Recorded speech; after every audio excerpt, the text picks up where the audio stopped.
يا الميدان كنت فين من زمان.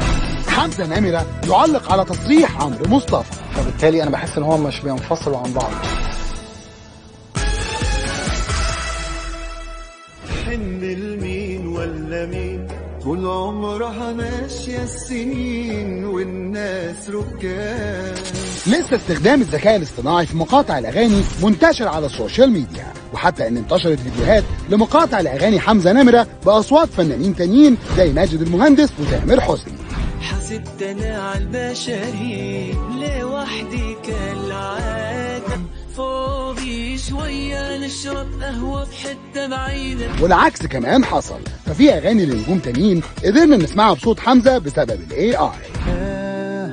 يا الميدان كنت فين من زمان. والله انا طبعا شفت، يعني انا حاسس ان اكتر واحد اتعمل له ذكاء اصطناعي، ما اعرفش ليه.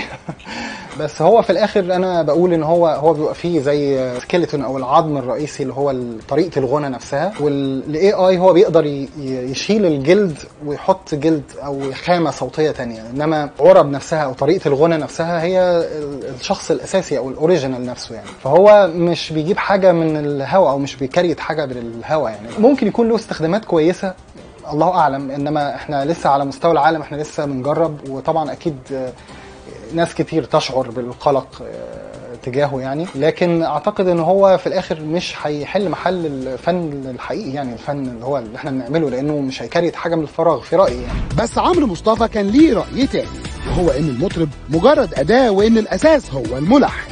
انا اقدر اتكلم على تجربتي، انا يعني بلحن الاغاني اللي انا بغنيها والكلام اللي انا بحسه، فبالتالي انا بحس ان هو مش بينفصلوا عن بعض يعني. انا بعمل الحان قريبه من صوتي وتتصدق مني وانا مصدقها. نادر جدا ما اخد الحان من ناس تانيين، طبعا يشرفني بس يعني بتبقى نادر شويه، اغلب الحاجات انا كنت بلحنها بنفسي يعني. فانا تجربتي بحس ان هو بيبقى الموضوع مرتبطين من بعض. وبعيدا عن الموسيقى، البعض بيسال ليه حمزة ما جربش يدخل عالم التمثيل.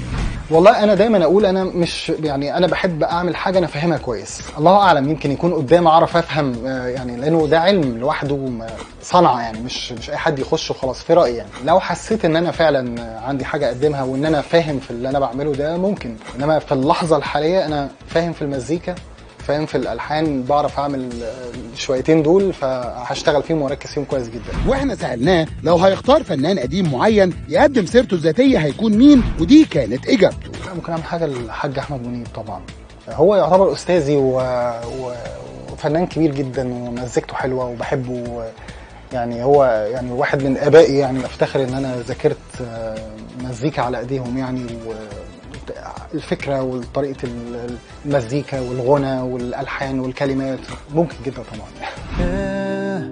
يا الميدان كنت فين من زمان.